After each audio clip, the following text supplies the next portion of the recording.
Have you ever wondered what really happens in a hospital after the lights go out? When the hallways are empty and the only sound is the quiet hum of machines? Tonight, we're pulling back the curtain. We've collected 8 true, chilling stories from the very nurses and doctors who lived them. These aren't just tales. They're first-hand accounts from the front lines of life and death, where sometimes the line between the two gets a little blurry. Some of the people who shared these stories were so shaken, they swore off the night shift forever. Imagine being the one who answered a ringing phone, only to find it was coming from a room that had been sealed shut for months. The patient it belonged to, long gone. Or picture this. You're a doctor doing your morning rounds, and you see a familiar patient walking down the hall, giving you a little wave. The only problem is, you pronounced him dead just last night. We'll also hear from a nurse who, to this day, can't shake the sound she heard on a lonely night shift. It was the distinct clatter of coins dropping on the floor, one by one, in an empty corridor. Every time she works alone now, she hears it. These are just a few of the unsettling experiences we're about to share. So, turn down the lights, get comfortable, and prepare yourself. We're about to check in for a shift you won't forget. Our first story comes from a veteran nurse named Maria. She'd worked the night shift in the ICU for over 15 years and thought she'd seen it all. One night, she was monitoring a patient who was very close to the end. The family had said their goodbyes, and it was just Maria in the quiet, dimly lit room.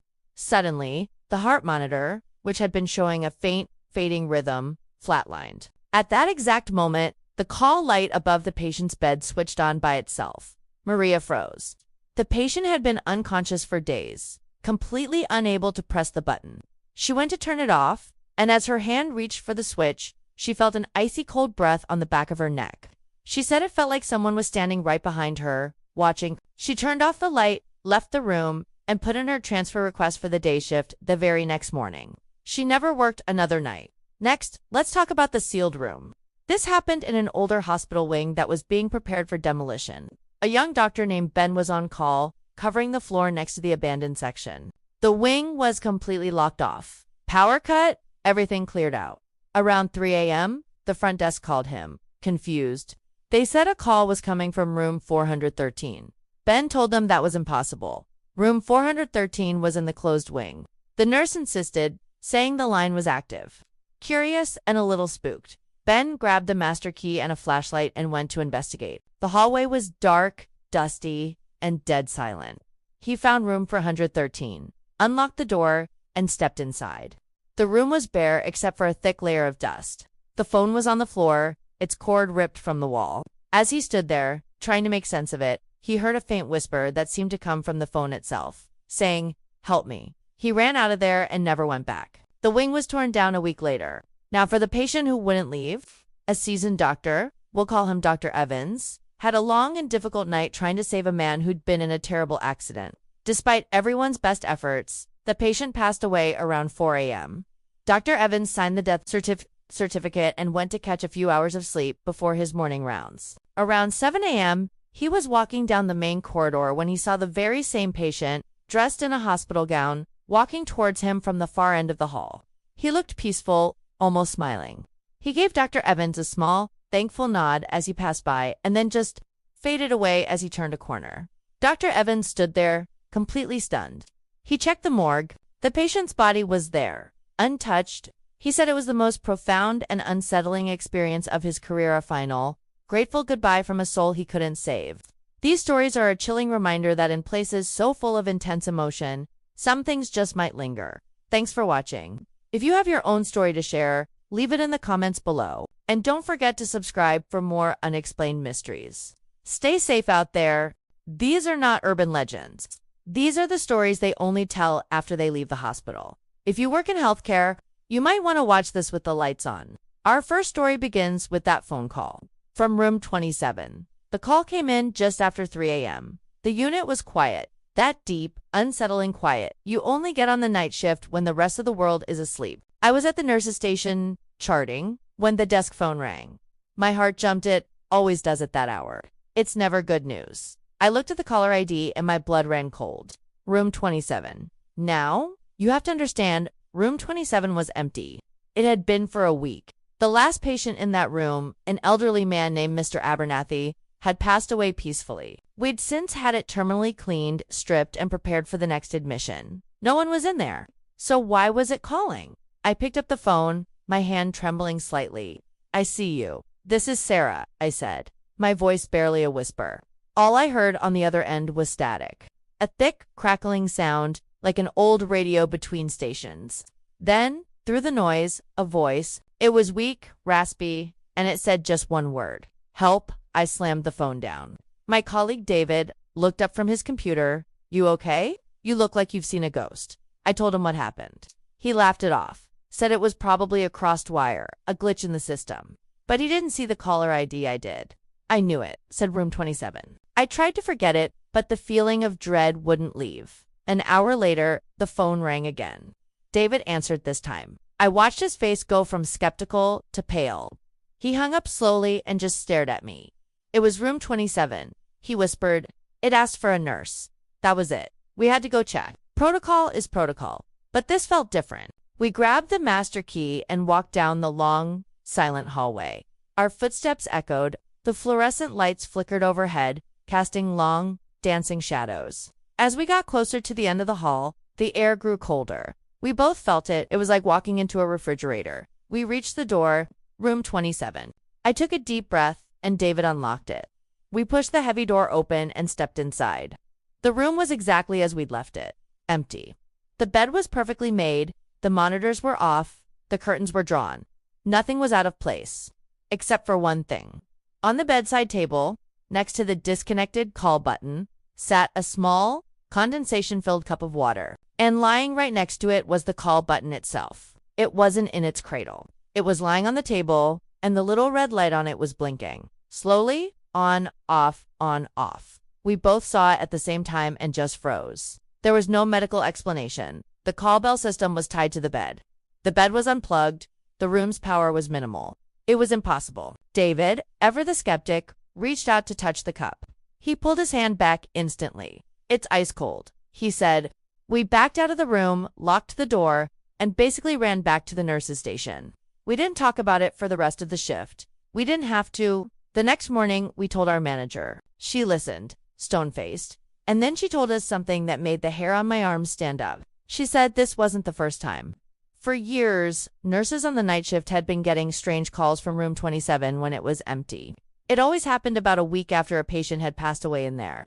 It was always a faint voice, asking for help, or for water, or for a nurse. They'd even had engineering check the phone lines, the electrical, everything. They never found a single thing wrong. Apparently, Mr. Abernathy wasn't the first, and we weren't the first nurses to answer his call. The hospital has policies for everything, but they don't have a policy for this. Now, when room 27 is empty, we just unplug the phone. It's easier than trying to explain why a dead man is still calling for a nurse. Some things, you just don't chart. You just try to forget. If you have a story like this from your own experience, share it in the comments below. We'd love to hear it. Thanks for watching, and don't forget to subscribe for more true stories from the other side of the hospital walls. Stay safe out there. These are not urban legends. These are the stories they only tell after they leave the hospital. If you work in healthcare, you might want to watch this with the lights on. Our first story begins with that phone call. From room 27. I was a junior nurse on the night shift in the ICU, which is already an eerie place after midnight.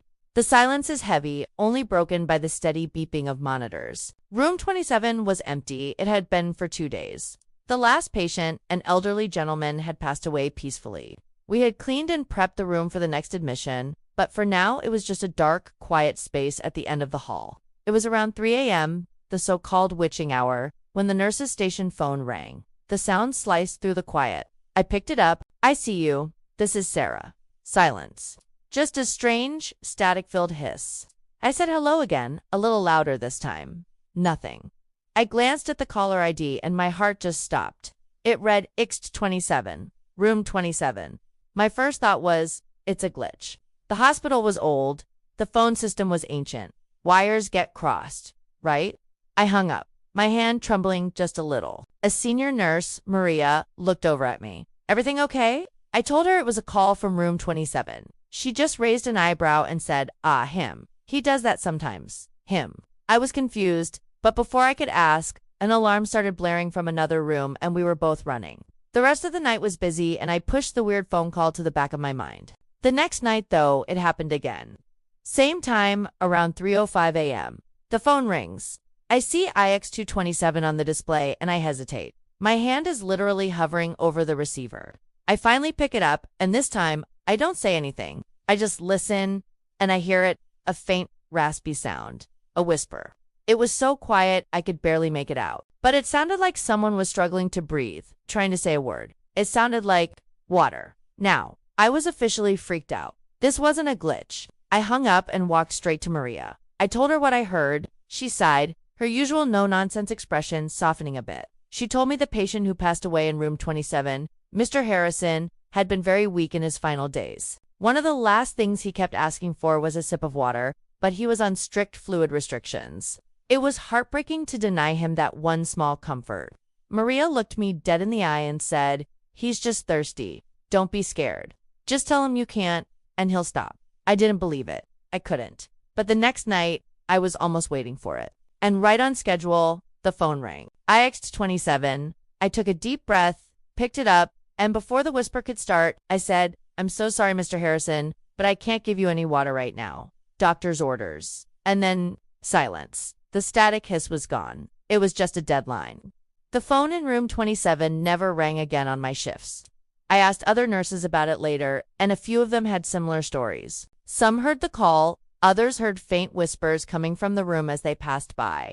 They all said the same thing. It was just old Mr. Harrison wanting a drink of water. It's one thing to hear ghost stories, but it's another to have a conversation with someone who isn't there. It's a call I will never, ever forget.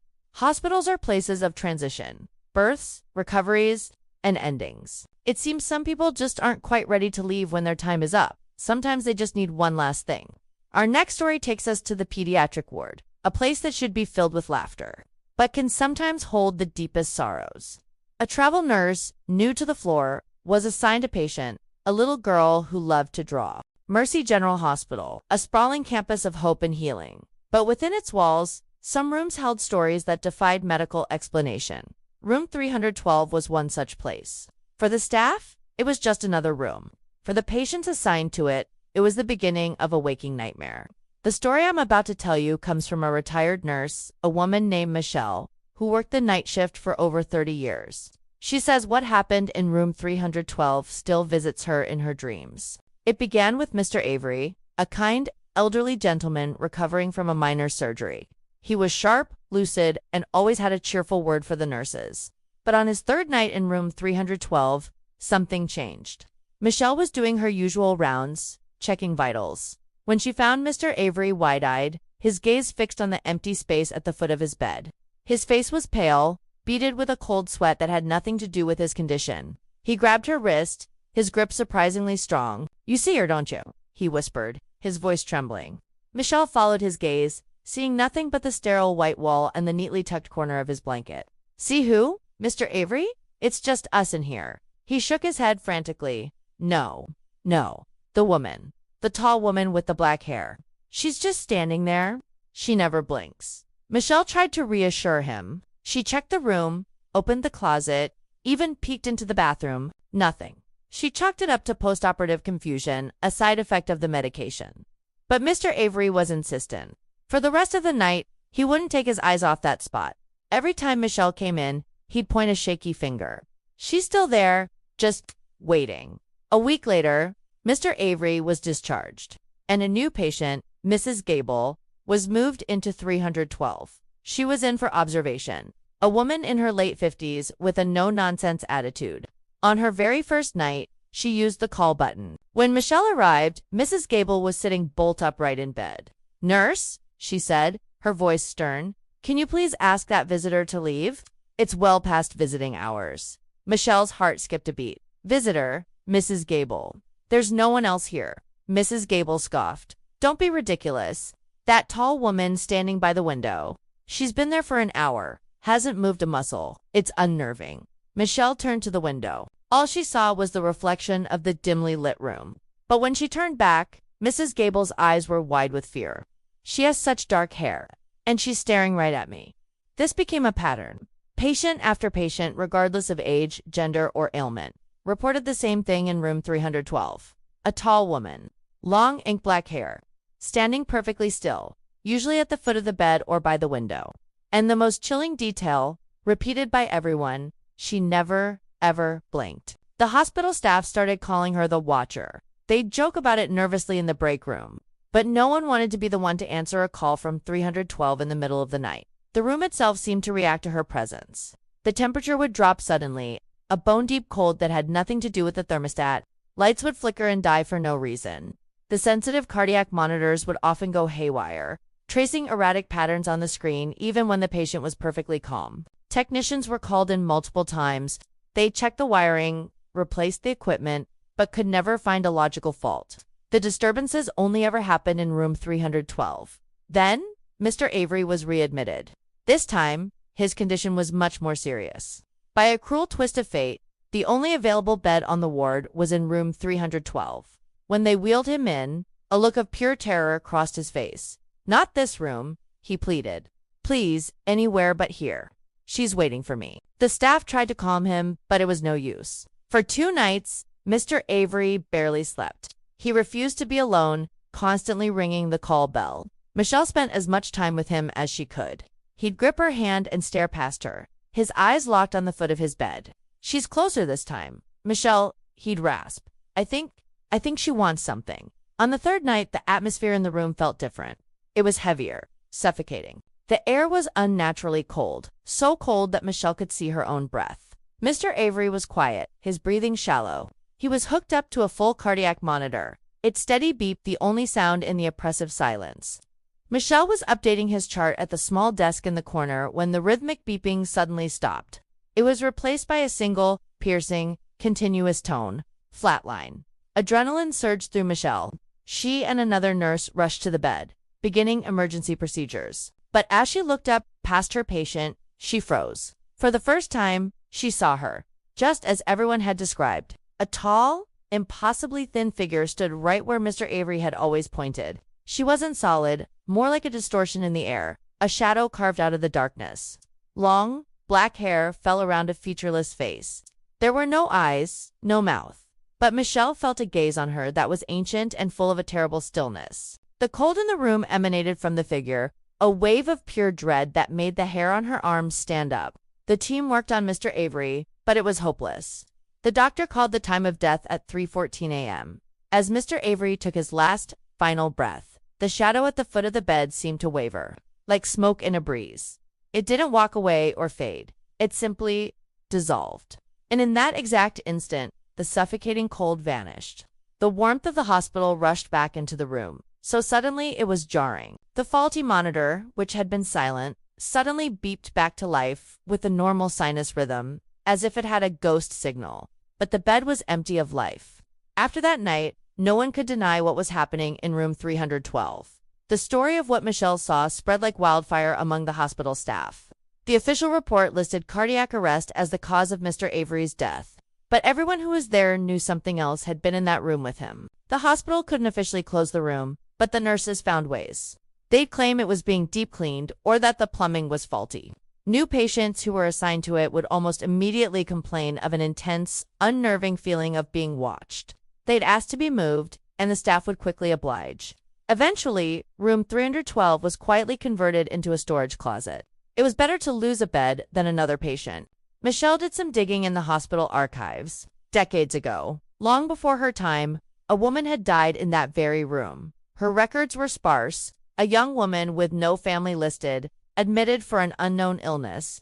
She had died alone in the middle of the night. Her name was never spoken, her memory lost to time. But some say she never left. She's still standing in that room, now filled with boxes and old equipment, her dark hair a slash against the shadows. Still waiting, silently, for someone to notice her, for someone to stay with her. Or perhaps she's waiting for someone to take her place. So if you ever find yourself in an old hospital wing and you feel a sudden, inexplicable chill or the unnerving sensation of unseen eyes on the back of your neck, just hope you haven't wandered into a place like room 312, because some goodbyes are never said and some vigils never end. Thank you for watching. If this story sent a shiver down your spine, be sure to hit that like button and subscribe for more tales from the dark side of reality. Let me know in the comments if you've ever had a creepy hospital experience. Stay safe, and whatever you do, don't look too long into the shadows. It's 3 in the morning at Crestwood Medical Center. The East Wing is silent, a silence that seems to press down on everything, muting the distant, rhythmic beeps of machines keeping people alive. For Nurse Sarah, this is the dead of night, the hour when the veil between worlds feels thinnest. She's been on her feet for 12 hours, and the fatigue is a heavy cloak on her shoulders. All she wants is to get to the 4th floor, check on her last patient, and maybe, just maybe, steal 5 minutes with a cup of lukewarm coffee. The elevator doors hiss open, and the light inside flickers, casting long, dancing shadows down the hallway. Inside, a woman sits in a wheelchair, facing away from the door. Her long, black hair cascades over her shoulders, so dark it seems to absorb the weak light. Her head is bowed, as if in sleep or prayer. Sarah hesitates for a second. She doesn't recognize her. No patients were scheduled to be moved at this hour, especially not without an orderly. But the hospital is a labyrinth of shifting schedules and emergencies. Maybe it was a last-minute transfer. Going up, Sarah asks softly, her voice sounding unnaturally loud in the stillness. The woman doesn't respond. Not a twitch, not a sound. Sarah steps inside, her rubber-soled shoes squeaking on the linoleum. The air in the elevator is cold, a stark contrast to the stuffy warmth of the hallway. An odd metallic scent hangs in the air, like old blood or rust. She presses the button for the 4th floor. The light around it glows, and the doors slide shut with a heavy thud, sealing them inside. The elevator begins its slow, groaning ascent. 1:2. The numbers light up with agonizing slowness. Sarah glances at the woman. She's so pale, her skin almost translucent under the flickering fluorescent light. Her eyes are closed, her features still. Sarah feels a prickle of professional concern. Should she check her pulse? Is she a patient who wandered off? She decides to mind her own business. The 4th floor is just moments away. To distract herself from the unnerving silence, she looks up at the large mirror that covers the back wall of the elevator. It's an old mirror, slightly warped, giving everything a subtly distorted look. She sees her own reflection, tired and drawn. She sees the sterile metal walls of the elevator, and then she sees the reflection of the woman in the wheelchair, and her blood runs cold. In the mirror, the wheelchair is there. The long black hair is there. But where the woman's face should be, there is nothing. Just a smooth, featureless void, a patch of absolute darkness, like a hole cut out of reality. Sarah's breath catches in her throat. Her heart hammers against her ribs. This is impossible.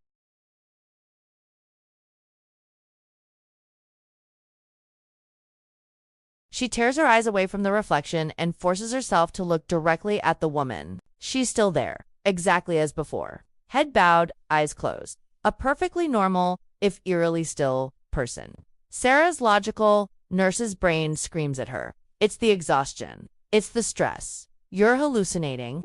She takes a shaky breath and dares to look back at the mirror. The form is still there. The hair is there, the face is not. It's a terrifying, black emptiness. Sarah wants to scream, to pound on the emergency button, but her limbs are frozen. The elevator feels like a steel coffin, plunging not upwards, but downwards, into some unspeakable dread. The flickering light seems to pulse in time with her frantic heartbeat. The elevator shudders to a stop. A soft chime announces their arrival. 4th floor, the doors slide open. Sarah stumbles out, gasping for the air of the hallway, her back pressed against the wall. She turns to face the elevator, expecting to see the woman, to confront this nightmare. The elevator is empty, the wheelchair is gone, the woman is gone. There is nothing inside but the flickering light and the cold, silent mirror. She hadn't heard a sound, not the whir of the wheelchair's wheels, nothing. It was as if she had simply evaporated. Sarah stands there for what feels like an eternity, her mind reeling. Was she going crazy? Did she imagine the whole thing? Later that morning, her shift finally over. She finds one of the oldest janitors, a man named George who has worked at Crestwood for 30 years. She describes what she saw, her voice trembling. George listens patiently, his expression grim. He isn't surprised. He's heard the stories. He tells her about what happened in that very elevator, just 2 nights before. A patient, a young woman with long black hair, was being transported to a room on the 5th floor, a room she never reached. In a freak accident, the elevator malfunctioned. The doors closed on her wheelchair, crushing her before anyone could react. She died right there, trapped between floors. They say her spirit never left. She's still trying to get to her room, riding the elevator up and down, night after night. They say she doesn't know she's dead. She shows herself to the night staff, the solitary wanderers of the hospital's quiet hours. Sometimes she appears as she was. Other times, for reasons no one understands. The mirror shows the truth. It shows the void left behind. It shows the face that was stolen from her. Sarah never took that elevator alone again. And on some nights, when the East Wing is hushed and the hour is late, other nurses and doctors have seen it. A flicker in the mirror of an empty elevator. A reflection that isn't right. A patch of darkness where a face should be. A chilling reminder of the woman who still rides the lift. Forever searching for the room she will never find. Thank you for watching, and if you have a hospital story of your own, share it in the comments. Don't forget to like and subscribe for more chilling tales. Stay safe out there. The human body is resilient, a marvel of biology that can withstand incredible trauma. But the mind, the soul, the essence of who we are, that's a different story. As a doctor, I've seen the body give out. I've called time of death more times than I can count. But I've learned that just because the heart stops beating, it doesn't always mean the person is gone. Some people, some patients, they just can't seem to leave. My name is Emily Carson, and I'm a doctor in the intensive care unit at St. Mary's Hospital. The ICU is a place of extremes. It's where life hangs by a thread, where we fight tooth and nail to pull people back from the brink. We have victories, moments of pure elation when a patient stabilizes, when they open their eyes, when they go home to their families. But we also have losses, and some losses, they stay with you. Richard Caldwell was one of those. He came in on a Tuesday, a massive stroke, one of the worst I'd ever seen. He was a kind man, a retired history professor. Even in his semi-conscious state, there was a gentleness about him. His wife, Helen, sat by his bedside day and night, holding his hand, talking to him, playing his favorite classical music. We did everything we could. Every procedure, every medication, every trick in the medical playbook. We fought for him. But the damage was too severe. On Thursday evening, his vitals began to plummet. We coded him, but it was no use. I had to make the call. Time of death, 11:47 p.m. I remember the profound silence that fell over the room after the flurry of a code blue. The only sound was Helen's quiet sobs. It's the part of the job no one prepares you for, telling someone their world has just been shattered. I sat with her for a long time, just listening, offering what little comfort I could. It was a heavy night, one of those shifts that drains you to your core. The next morning, I was coming in for my shift, exhausted, still carrying the weight of the previous night. I was walking down the main corridor of the ICU, the hallway still dim in the early morning light, and that's when I saw him.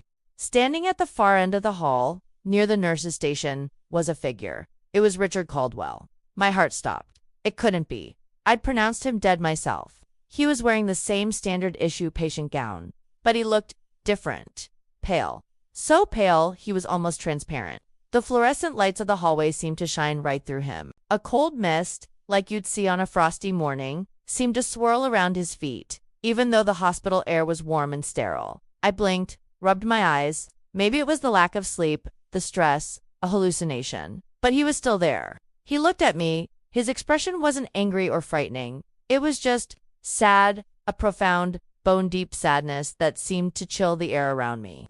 Then, his voice, a faint whisper that seemed to come from everywhere and nowhere at once, echoed in my mind more than my ears. Emily. My breath caught in my throat. He knew my name, how we'd barely spoken. He said it again, that same ethereal whisper. There's unfinished business. I took a hesitant step forward, my medical mind racing to find a logical explanation. A trick of the light. A family member who looked like him. My own grief-stricken imagination. As I got closer, I reached out a hand. Instinctively, a doctor's impulse to touch, to assess. My fingers went right through his shoulder. It was like passing my hand through a cold fog. There was no substance, just an icy chill that shot up my arm. I gasped and pulled my hand back. He just looked at me with those sorrowful eyes, then slowly faded, dissolving into the sterile air of the corridor until nothing was left but the faint hum of the hospital machines. I stood there, frozen, my heart hammering against my ribs. What had just happened? I'm a woman of science, of evidence and data. I believe in what I can see, measure, and prove. Ghosts, spirits, that was the stuff of movies, not the sterile, logical world of an ICU. I tried to dismiss it. I told myself I was overwrought. I didn't mention it to anyone who would believe me. They'd think I was cracking under the pressure, that I needed a psych evaluation. So I buried it, pushed it down, and tried to focus on my living patients. But it wasn't a one-time thing. Richard wasn't finished. For weeks, he was a silent resident of the ICU. I'd catch glimpses of him always at night, when the ward was quiet and the veil between worlds seemed thinner. I'd see him wandering the corridors, his feet making no sound on the linoleum floor. That same sad, lost expression on his translucent face. Sometimes he'd be in the family waiting room, sitting in one of the chairs, staring blankly at the wall, as if waiting for someone who would never arrive. Helen had stopped coming, of course. Other nurses started noticing things. A sudden cold spot in a perfectly warm hallway, doors creaking open and closed on their own. The patient call light for Richard's old room, room 304, would go off, but the room was empty. They'd joke about it being the hospital ghost, a common legend in old buildings like St. Mary's. But I knew. It was Richard. One night, I saw him standing outside the room of a young woman who was critically ill after a car accident. He was just staring into the room, his form wavering, his face filled with an empathy that was heartbreaking. He wasn't a menace. He wasn't there to scare anyone. He seemed protective, like a silent guardian, watching over the souls teetering on the edge, a place he knew all too well. The strangest encounter happened about a month after he died. I was in the medication room, drawing up a late-night dose for a patient. I was alone, the door shut behind me. I felt that familiar sudden chill drop the temperature in the tiny room by 20 degrees. My breath plumed in front of my face. I knew before I even turned around. He was there. I slowly turned. Richard was standing right behind me, so close I could see the faint, ghostly pattern of the gown. He looked directly into my eyes. This time, there was a different look on his face. The profound sadness was still there, but it was mixed with something else, a sense of peace, of acceptance. He didn't speak, he just held my gaze for a long moment. Then, he gave me a single, slow nod. It was a nod of acknowledgement, of farewell, maybe even of thanks. And then, he was gone. Not like before, fading slowly. He vanished in an instant. The room warmed up, the chill dissipated, and I was alone again. I never saw Richard Caldwell again. The strange occurrences in the ICU stopped. The cold spots vanished. The phantom call lights fell silent. It was as if his unfinished business, whatever it was finally complete. I've thought about it a lot since then. What was his unfinished business? Was it saying goodbye? Was it making sure his wife was okay? Or was it something else? Maybe he just needed to make sure that we, the doctors and nurses who fought for him, understood. Understood that even when we lose the battle, the fight matters. That the care, the compassion, the human connection we forge in those final moments, that it means something. That it echoes even after the body is gone. I'm still a woman of science. I still look for logical explanations. But I also know what I saw. I know what I felt. St. Mary's is full of stories. Most are about life and recovery, but some are about the patients who never really leave. The ones who linger in the quiet corridors, silent reminders that there's more to this world than what we can see and explain. And sometimes, when I'm walking the halls late at night, I'll feel a sudden, inexplicable chill, and I'll wonder who's watching. And I'll just nod in acknowledgement. Thank you for listening to my story.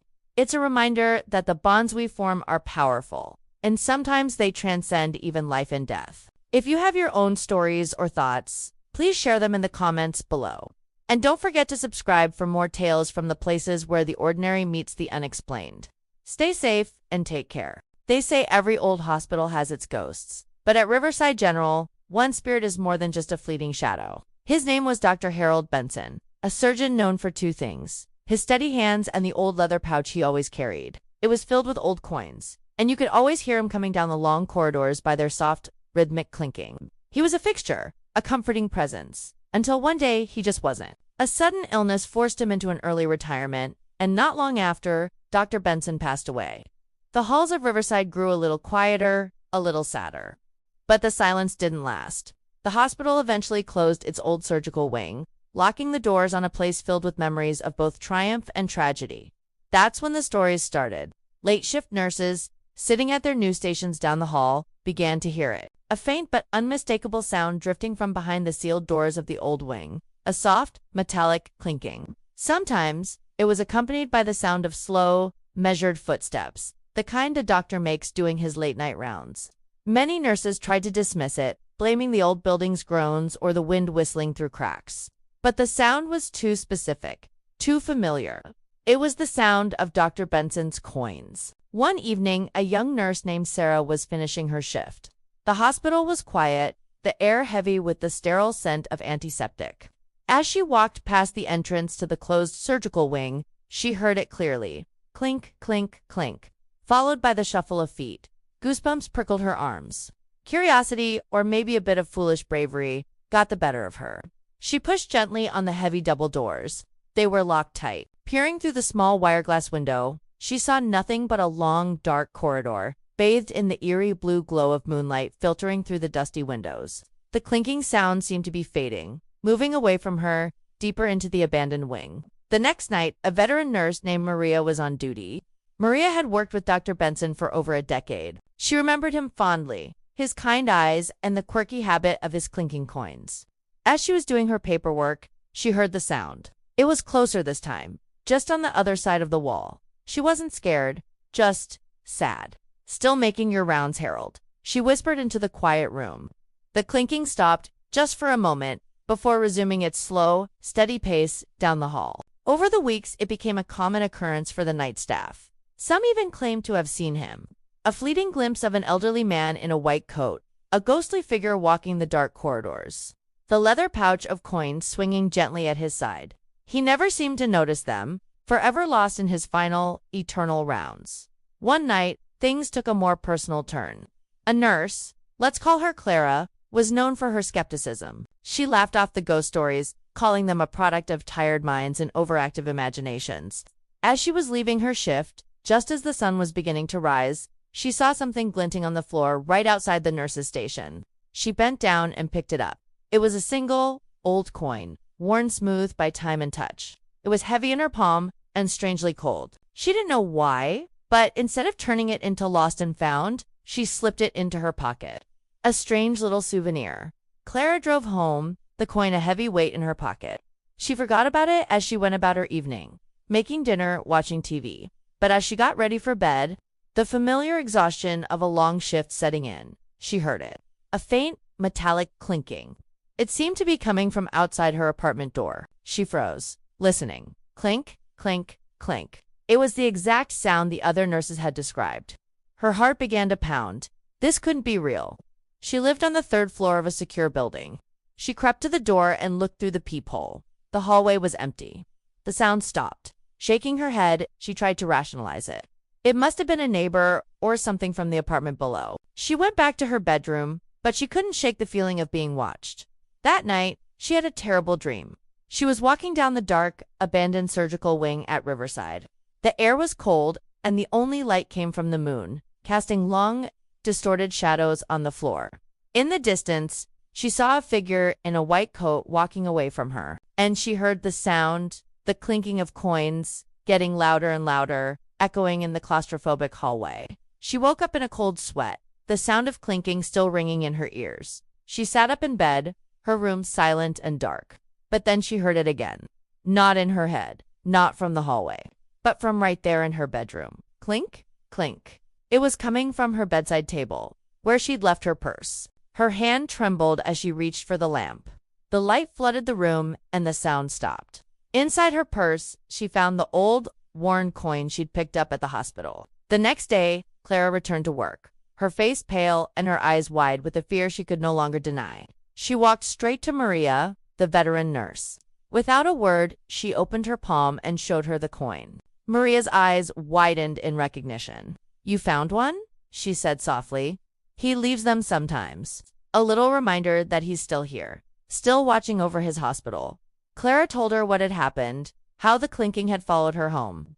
Maria nodded knowingly. "You took something of his," she explained. "He just wanted it back. He's a gentle spirit, but he's possessive of his things and of his space." Maria took the coin from Clara's trembling hand. "I'll put it back," she said.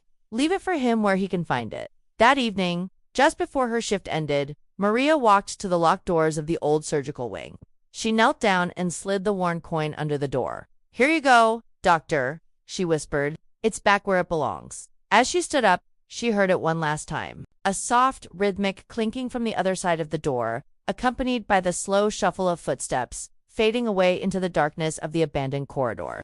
The sound of Dr. Benson once again walking his lonely rounds, forever bound to the halls of Riverside General. The clinking still happens, a ghostly metronome marking the passage of time in the silent wing. And the nurses who hear it know it's just the good doctor making sure everything is as it should be. Thanks for watching. If you have a local ghost story you'd like to share, let us know in the comments below.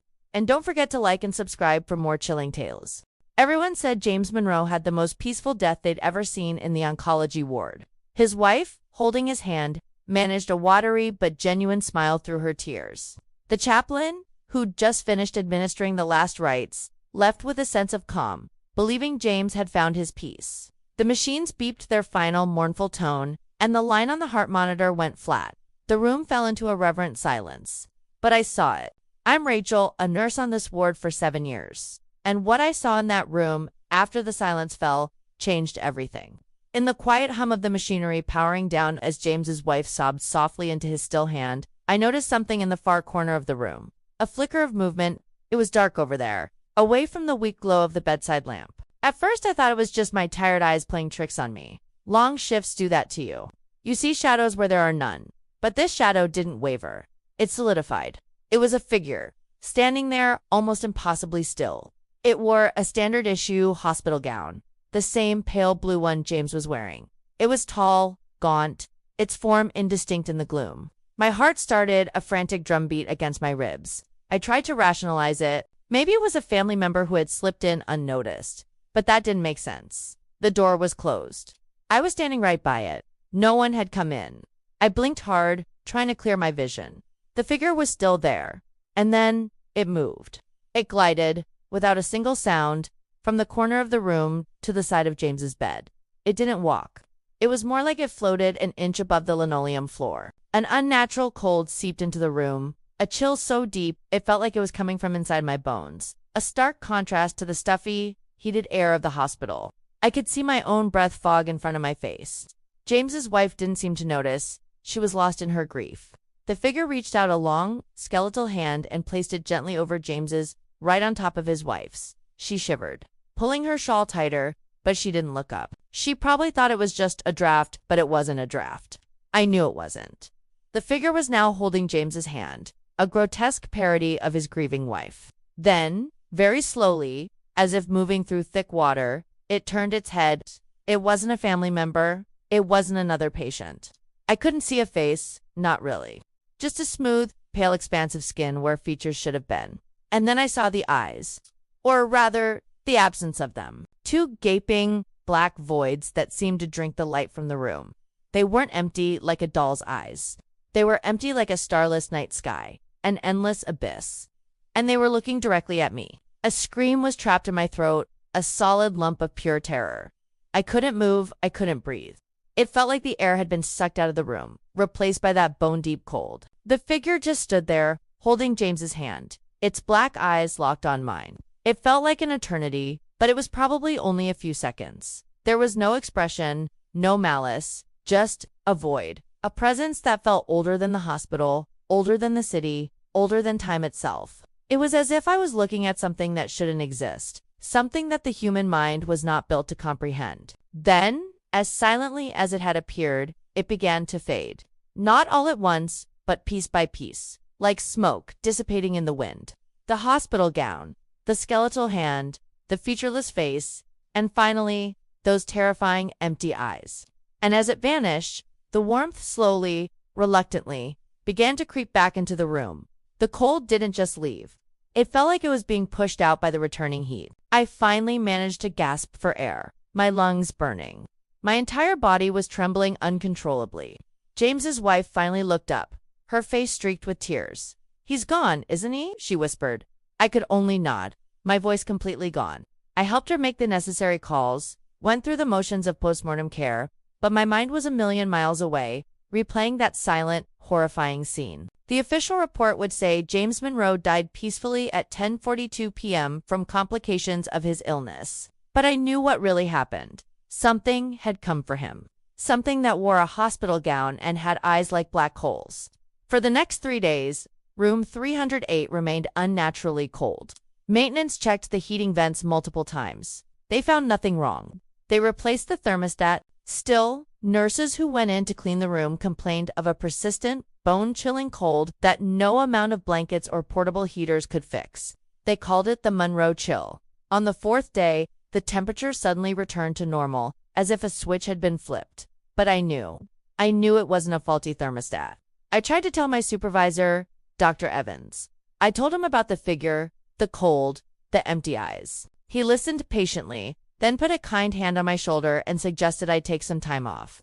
He said grief and stress can cause vivid hallucinations. He prescribed me a mild sedative and told me to get some rest. I knew he didn't believe me. No one would. It sounds insane. I sound insane. But I know what I saw. It was as real as the bed James lay in, as real as the tears on his wife's face. Now, things are different. The oncology ward used to be a place of somber peace for me. Now, it's a place of dread. Every beep of a monitor, every hushed conversation in the hallway sets my teeth on edge. The worst part is when a family asks for the chaplain. When a patient is nearing the end and they ask for last rites. That's my cue. A cold knot of fear tightens in my stomach. I can't be there. I can't risk seeing it again. I find any excuse. I'll say I need to check on another patient, that I need to retrieve some paperwork, that I'm urgently paged. Anything to get out of that room. I'll walk down the hall, my heart pounding, and wait. I wait for the chaplain to leave, for the family's quiet sobs to begin. I wait for that telltale drop in temperature that I can feel even from down the hall. I know it's there, in that room, standing in the corner, waiting. I don't know what it is. A reaper, a spirit, something else entirely. All I know is that it wears a patient's gown, it brings an unnatural cold, and it has eyes that swallow the soul. And it sees me. It knows I can see it. And every time I walk past a room where someone is dying, I can't help but glance at the darkest corner, terrified of what I might see looking back. Thanks for watching. If you enjoyed this story, don't forget to like, subscribe, and hit that notification bell so you don't miss our next video. They say James Monroe had the easiest passing anyone in the oncology ward had ever seen. The kind of peaceful end we all secretly hope for. His wife, holding his hand, even managed a small, tearful smile. She said it was like he just drifted off to sleep. The hospital chaplain, Father Michael, finished the last rites, patted her shoulder, and left the room looking content, like he'd done his job well. Everyone breathed a sigh of relief. A good death. That's what they called it. But I was there. I'm Rachel, his nurse. I saw what happened in the seconds after the heart monitor gave that final, flat, continuous beep. The sound that usually chills me to the bone. This time, though, it wasn't the sound that scared me. It was the silence that followed, and the cold. An unnatural, biting cold that settled into the room so fast it felt like a physical presence. Like someone had thrown open a freezer door in the middle of July. As his wife sobbed quietly, my eyes darted around the room, a reflex from years of emergency training, and that's when I saw it. In the corner, near the window where the city lights were just starting to glitter, stood a figure. It wasn't a shadow, not exactly. It was solid. It was wearing the same pale blue patient gown as James. It was tall and gaunt, its shoulders hunched, and it was holding James's other hand. My breath caught in my throat. I couldn't move. The figure's grip on James's lifeless hand was tight, possessive. It wasn't comforting. It was claiming something. I watched, frozen, as the wife, lost in her grief, remained completely oblivious. She couldn't see it. Or maybe she couldn't feel the sudden drop in temperature that was making my teeth chatter. The thermostat on the wall was still set to a comfortable 72 degrees, but I could see my own breath fogging in the air. Then, the worst part, the figure in the corner began to move. Its head, which had been bowed over James, started to turn. It was a slow, deliberate, creaking motion, like old wood straining. It turned and turned until it was looking directly at me. There was no face. Not really. Just a smooth expanse of pale skin. But where its eyes should have been, there were two gaping black holes. They weren't just dark. They were empty. It was like looking into a void, a bottomless well that pulled at the light in the room, pulled at the warmth, pulled at the very air I was trying to breathe. There was no emotion in those eyes, no anger or sadness. There was just nothing. An absolute, terrifying absence of everything. And it saw me. I knew it saw me. It knew that I could see it. I wanted to scream, to run, to to grab James's wife and pull her out of there, but I was paralyzed. My feet felt like they were bolted to the floor. The thing just stared, its black eyes boring into me, holding me in place. It felt like an eternity, but it was probably only a few seconds. Then, as slowly as it had turned, it looked back down at James. The connection was broken. I could breathe again. A ragged, desperate gasp of icy air. I stumbled backward out of the room, mumbling something about getting the doctor. I didn't look back. I couldn't. My colleague saw my face and rushed over, asking if I was okay. I just shook my head, unable to form words. For the next 3 days, that room 308, stayed unnaturally cold. Maintenance checked the vents, the thermostat, everything. They found nothing wrong. But no matter how high they cranked the heat, anyone who walked in would shiver. The temperature didn't return to normal until they brought in a new patient. Now, things are different for me. I still work on the oncology ward, I have to. But a certain dread lives in me now. Every time a family gathers, every time a patient's breathing grows shallow and they ask for a priest, I feel that same cold begin to creep up my spine. I hear the quiet request for last rites, and I find an excuse. Any excuse. I'll say I need to check on another patient, that I need to fetch supplies, that my shift is over. I can't be in that room when the end comes. I can't risk seeing it again. I can't risk it seeing me, because I know what's waiting in the corner. I know who really comes to hold their hand. And I'm terrified that one day, it won't just be looking. St. Catherine's Medical Center. It sounds like any other hospital, right? A place of healing, of new life, of second chances. But for the nurses who work the night shift, it's something else entirely. They call her the Lady of Ward 4. Every night, or rather, every morning around 4 a.m., she appears. A ghostly figure in a tattered, faded hospital gown, her hair long and matted, her head always bowed low. She pushes an empty four-pole, the wheels squeaking softly against the polished linoleum, a lonely, rhythmic sound that echoes through the otherwise silent halls. The nurses have all seen her. Some are new and get spooked. Others are veterans who've just learned to ignore her, to treat her as part of the building's strange, nocturnal furniture. She's just a sad spirit, they'd say, harmless. Just another soul lost within these walls. Nurse Jessica was one of the veterans. She'd been at St. Catherine's for over a decade. She'd seen the Lady of Ward for more times than she could count. She'd felt the familiar chill in the air that announced her arrival, heard the lonely squeak of the four-pole wheels rounding the corner from the old surgical wing. Jessica never felt threatened. Pity? Maybe. A deep, profound sadness for whatever tragedy had tethered this spirit to the hospital. She was just a ghost. After all, what harm could she do? Until one night, it was a Tuesday or maybe a Wednesday. The days blur together on the night shift. It was 4:07 a.m., to be exact. The hallway was dark, save for the low hum and glow of the vending machines down by the nurse's station. Jessica was on her way to check on a patient in room 412 when she heard it, the familiar squeak. She glanced up, expecting to see the hunched figure glide past as she always did. But this time was different. The squeaking stopped right in front of her. The air grew impossibly cold. So cold, Jessica could see her own breath fogging in the dim light. The woman in the tattered gown stood completely still, blocking her path. Jessica's heart hammered against her ribs. All the stories, all the late-night whispers, suddenly felt very, very real. She wanted to run, to scream, but her feet were cemented to the floor. For the first time, she felt not pity, but a primal, gut-wrenching fear.